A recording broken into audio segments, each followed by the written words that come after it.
오늘도 하나님 말씀 보게 되어서 여러분 모두를 주님의 이름으로 축복합니다. 시편 31편 19절입니다. 주를 두려워하는 자를 위하여 쌓아두신 은혜 곧 주께 피하는 자를 위하여 인생 앞에 베푸신 은혜가 어찌 그리 큰지요. 아멘. 오늘은 삶의 노래 33번째로 은혜와 보호라고 한 주제로 말씀을 나누겠습니다. 다윗의 인생에 많은 사건들이 있고 많은 또 사람들이 있었지만 그에게 가장 중요한 보물은 바로 신앙이었습니다. 하나님에 대한 신앙, 하나님 앞에 기도하며 주님을 찬양하며 하나님과 교제하는 그 신앙이 바로 다윗의 가장 소중한 인생의 보물이었어요. 오늘 우리 시대에도 내 인생의 가장 중요한 보물이 바로 신앙이 되었으면 좋겠습니다. 그 신앙이 다윗에게는 피할 바위가 되었고 산성이 되었고 요새가 되었고 구원의 뿔이 되었습니다.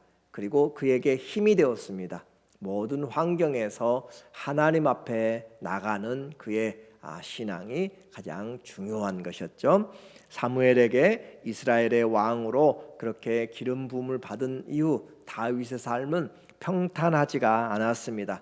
사울에게 쫓기고 결혼에 대해서 속고 또 결혼이 파경에 이르게 되고 왕이 된 후에도 그의 삶의 안정이라고 하기보다는 가정의 불행, 아들의 반란까지 일어나고 뿐만 아니라 주변 국가의 전쟁 그리고 육체의 질병으로 온 삶이 그의 삶에 우리는 다윗이 참 위대한 왕으로만 그렇게 많이 다가오고 그의 시편 23편을 통하여서 하나님이 그의 목자가 되시니까 그의 삶이 편안한 것으로 생각하지만 그의 삶의 모습이 참 파란만장한 삶인 것을 알게 돼요.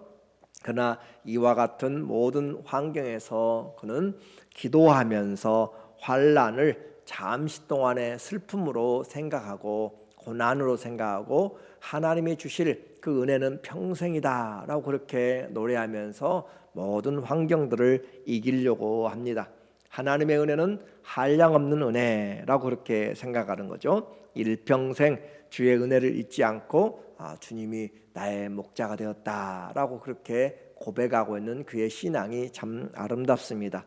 오늘 31편은 어느 때의 시대적 배경인지는 분명하지 않지만 또 찾아온 죽음의 그런 위험과 질병을 이겨내고 감사하면서 쓴 시예요. 1절에 보니까 여호와여 내가 주께 피하오니 다윗은 늘 피해야만 했습니다. 그리고 그 피하는 장소는 물론 산과 들로 그렇게 모든 환경에서 피해 다녔지만 그의 진정한 피하는 장소는 하나님께 피하였다라고 그렇게 표현할 수 있어요. 영적인 장소입니다. 내가 여호와여 내가 주께 피하오니 나를 영원히 부끄럽게 하지 마시고 주의 공의로 나를 건지소서. 공의로 건져달라. 다윗은 잘못해서 지금 쫓겨다니고 위험에 있는 것이 아니라 누군가의 모함으로 아니면 또 사람들의 시기와 환경들로 인하여서 자기는 크게 잘못한 것이 없는데 하나님 앞에서 잘못한 것이 없는데 쫓겨다니고 힘들어진 그런 인생이죠. 2절에 내게 귀를 기울여 속히 건지시고 내게 견고한 바위와 구원하는 산성이 되소서.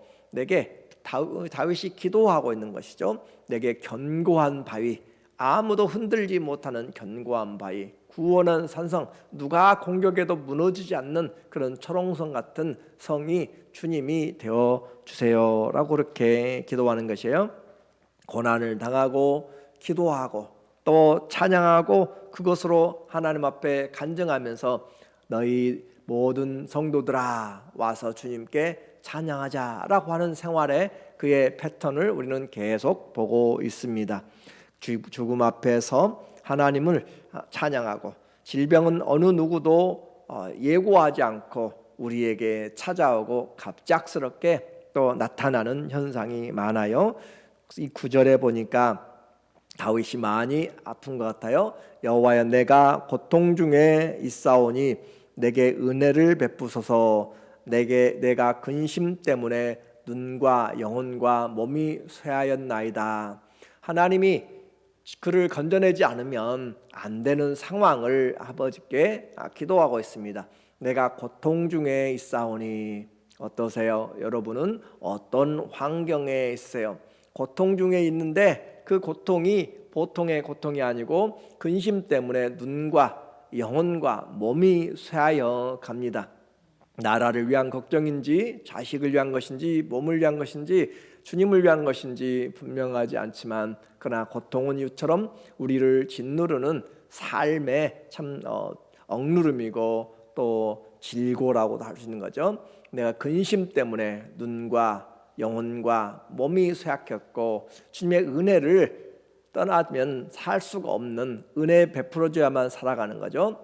내 일생을 슬픔으로 보내며 과장을 좀 했겠지만, 그러나 다윗의 인생에 하나님 앞에 고백하는 것이잖아요. 내 일생을 지금 슬픔으로 보내며 나의 연수를 탄식으로 보내며 그의 살아온 날들을 탄식으로 보낸다. 우리가 보면은 그렇게 시편의 거의 반을 쓴 그런 것으로만 생각하지만 그 삶의 언저리마다 얼마나 많은 어려움들이 있었는가를 이 10절에서 이야기를 하고 있잖아요. 여호와가 내 인생의 목자라고 하면서 부족함이 없다고 했던 그의 고백을 우리는 다른 측면에서 본다면, 그는 오늘 33편 10절에서 내 일생을 슬픔으로 보내며, 극단적인 그런 표현이잖아요. 슬픔으로 보내며 나의 연수를 탄식으로 보내며, 그러니까 신앙과 이 현실은 결코 그렇게 동일해서 좋아서만 하나님께 감사하는 것이 아니다라고 하는 것을 알게 돼요. 내 기력이 나의 죄악 때문에 약하여지며 나의 뼈가 쇠하도소이다. 사람이 그냥 아프면 아프지 뼈가 아프다라고 하는 것은 본인이 느끼기에도 심각한 상태를 이야기하는 것이죠. 오늘 이 다윗이 처한 입장에 참 많은 질고가 있고, 그가 느껴도 내 인생 왜 그렇게 풀리지 않는가, 내 인생 왜 그렇게 고난 중에 있는가, 평생을 슬픔으로 보내고 내가 살아온 날들이 돌아보니까 탄식뿐이다 라고 그렇게 할 수 있는 것은 누가 보아도 불행한 인생이고 누가 보아도 참 안타까운 그런 인생이에요. 세월이 한숨밖에 안 나오고 하염없이 눈물이 나고 돌아보니 마음이 텅 비어버린 그런 것이죠. 근심으로 녹초가 되고 뼈는 곧 부서질 것 같이 약해져 있습니다. 그 많은 친구들, 사람들, 다윗이 잘 나갔을 때는 천천히요 만만히요 하면서 했던 그 많은 사람들이 문전성시를 이루던 사람들도 큰 위기를 만나고 중병이 들었을 때는 전부 다 떠나가게 되었습니다. 오히려 모른 채 하고 다윗에게서 거리를 두고 조롱하기 시작해요. 11절에 내가 모든 대적들 때문에 욕을 당하고 내 이웃에게는 심히 당하니 내 친구가 놀라고 길에서 보는 자가 나를 피하였나이다. 다윗은 분명히 공의를 하나님 앞에 구하였습니다. 그런데도 불구하고 사람들은 그 다윗의 지금 어려운 형편을 보고 그를 손가락질하면서 그에게 욕을 하고 또 놀리고 또 다윗이 오면은 수군거리면서 피하고 할 정도로 사람들에게 잊어버린 바 된 것. 12절에 내가 잊어버린 바 됨이 죽은 자를 마음에 두지 아니함 같고 깨진 그릇과 같으니이다.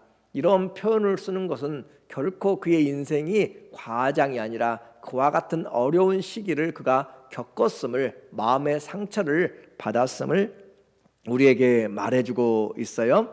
그래서 잊혀진 바 된 것, 이것이 참 두려운 것이잖아요. 내가 알고 지냈던 사람들, 내가 그동안 그렇게 같이 생활했던 사람들에게서 잊혀져 가는 사람들, 기억되기를 원치 않는 사람으로 되어갈 때 인생에 대한 전체가 흔들리게 되는 것이에요.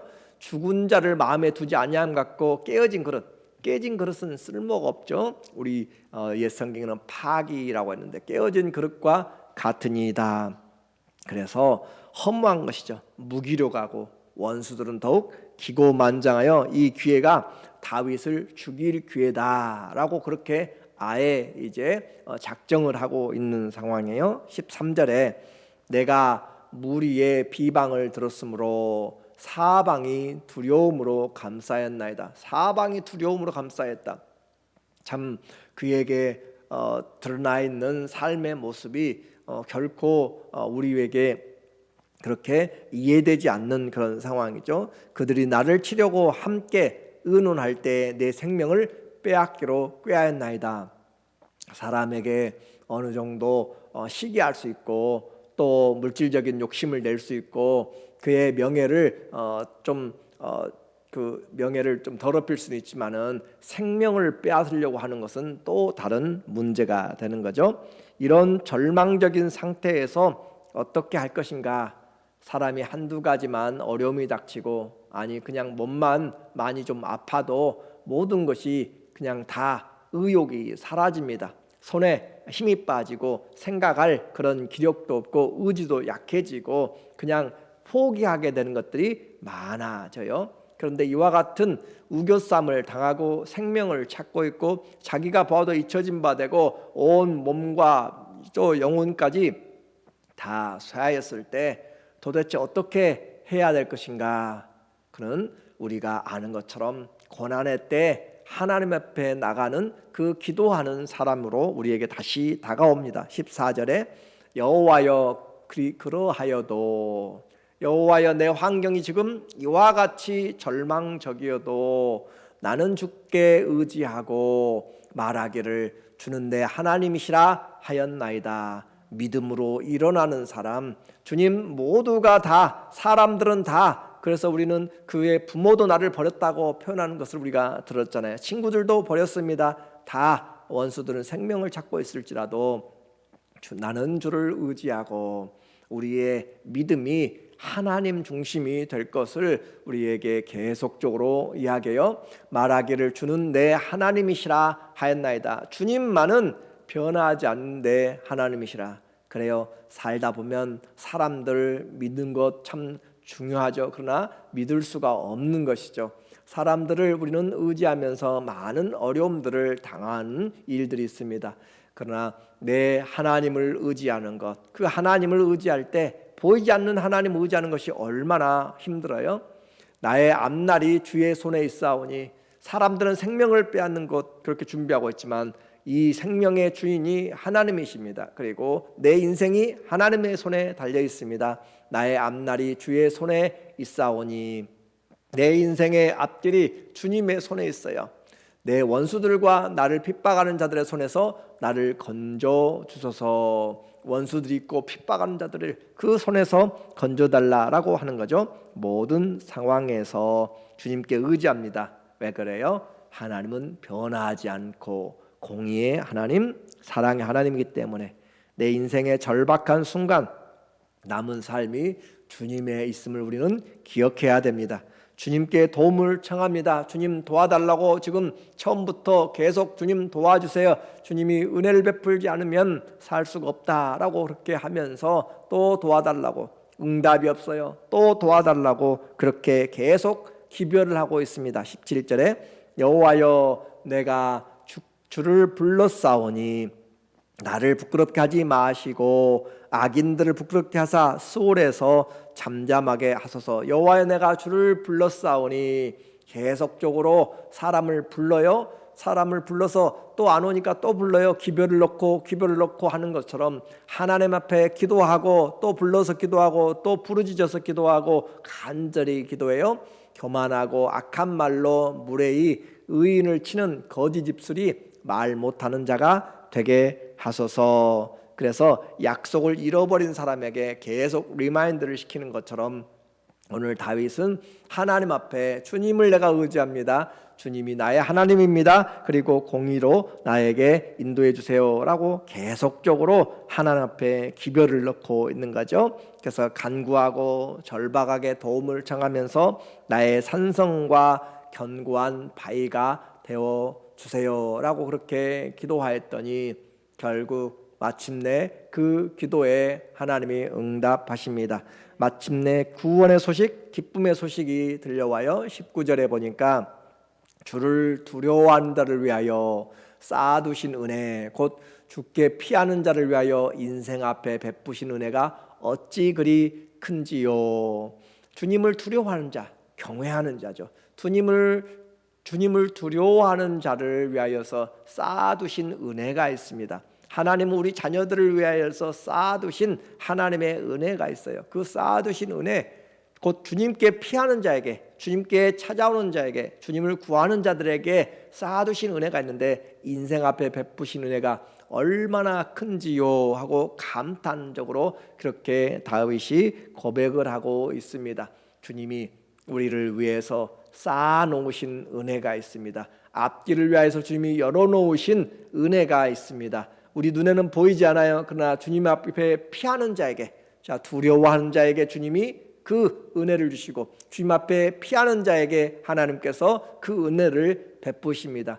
사람들이 우겨싸고 많은 어려움들이 있어도 주님 앞에 끝까지 나가는 자에게 20절 주께서 그들을 주의 은밀한 곳에 숨기사 사람의 꾀에서 벗어나게 하시고 비밀이 장막에 감추사 말다툼에서 면하게 하시리이다. 사람들의 꾀에서 하나님이 벗어나게 하시고 결국은 하나님께서 그 모든 환경에서 구원을 베푸시고 사랑하는 자들을 위하여 쌓아놓으신 어마어마한 복도미 창고가 열린다라고 그렇게 말씀하죠.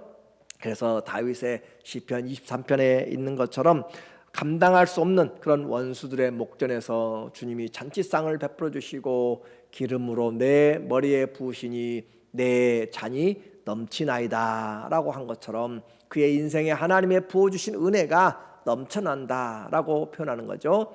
이처럼 이런 하나님 어찌 이제 다윗이 찬양하지 않을 수 있겠어요? 그 어려움에서 건져주신 하나님, 은혜에 그 쌓아놓으신 은혜로 그의 삶이 주님 앞에서 하나님이 나를 지키시고 나를 은밀한 곳에서 인도하시고 하나님이 공급하시구나 라는 것을 보았을 때 주님을 찬양하지 않을 수 없습니다. 21절에 보니까 여호와를 찬송할지어다. 견고한 성에서 그의 놀라운 사랑을 내게 보이셨음이로다. 여호와를 찬송할지어다. 그래요, 우리의 고난, 정말 슬픔, 눈물로 시작해도 마침내 하나님께서 우리에게 은혜 베푸심으로 찬송하게 되는 것이 신앙생활이고 그것이 우리에게 보물인 사람의 삶입니다. 내가 놀라서 말하기를 주의 목전에서 끊어졌다 하였사오나 내가 주께 부르짖을 때 주께서 나의 간구하는 소리를 들으셨나이다. 내가 고난당할 때 끊어진 것 같았어요. 주님 소식이 없고 침묵하고 정말 고난의 한 골짜기 가운데 사망의 음침한 골짜기에 빠져서 허우적거릴 때에 그 고난당하는 것은 긴 하루입니다. long day예요. 그런데 그 긴 투병이에요. 하루가 1년 같고 평생 같은 그런 어려움의 시기를 지나가고 있었지만 그러나 하나님의 은혜는 우리에게 평생이다라고 하잖아요. 주님의 성도들에게 쌓아놓으신 놀라운 은혜와 사랑을 보여주십니다. 그래서 이것이 나의 간증이요, 이것이 나의 찬송이니 우리가 어찌 그 받은 사랑을 나산 동안 끊임없이 주를 찬송하지 않겠는가. 다윗은 자기만의 은혜와 보호로 끝나지 않고 그 받은 사랑들을 항상 자기가 찬양하면서 다른 사람들에게도 초청하잖아요. 이와 같은 하나님을 찬양하자라고 하는 것처럼 간증하는 삶을 결코 잊지 않습니다. 23절 너희 모든 성도들아 여호와를 사랑하라. 자기가 찬양하고 내가 하나님의 이런 은혜를 받았으니 너희도 함께 이 은혜에 동참하는 신앙을 보물로 삼으라. 하나님을 의지하라 라고 하는 거죠. 너희 모든 성도들아 여호와를 사랑하라. 여호와께서 진실한 자를 보호하시고 교만하게 행하는 자에게 엄중히 갚으시느니라. 여호와를 바라는 너희들아 강하고 담대하라. 지금 우리에게 여전히 고난을 당하고 있고 긴 하루 같고 평생을 슬픔으로 보내고 인생을 탄식으로 보내고 뼈와 또 온 몸이 다 약해지고 무너져 내릴 것 같을 때에도 너희가 하나님을 사랑하라. 그리고 하나님을 바라는 여러분은 기도하면서 강하고 담대하라 라고 말씀합니다. 공의 하나님이 반드시 갚으십니다. 용기를 내고 굳세라고 이야기하고 포기하지 말라고 이야기하고 오히려 지금이 기도할 때입니다. 기도하고 또 기도하고 또 기도하고 하나님이 곧 쌓아놓으신 은혜를 부어주실 때가 있습니다. 담대하게 하나님을 바라고 지금 고난 중에 있는 성도님들 또 고난 중에 있는 모든 분들에게 주님 앞에 나가기로 그렇게 초청합니다. 다시 주님께 기도하고 부르짖고 우리의 인생의 견고한 바위와 산성이 되시고 우리를 위해서 쌓아놓으신 그 은혜를 우리가 받고 나도 찬양하고 우리의 모든 교회도 또 가정도 우리 자녀들도 주님 앞에 찬양하면서 지금 다시 담대하게 강하게 하나님을 신뢰하면서 믿음으로 승리하는 은혜와 보호를 받는 귀한 믿음의 인생 사시기를 예수님의 이름으로 간절히 축원합니다. 아멘. 기도하겠습니다.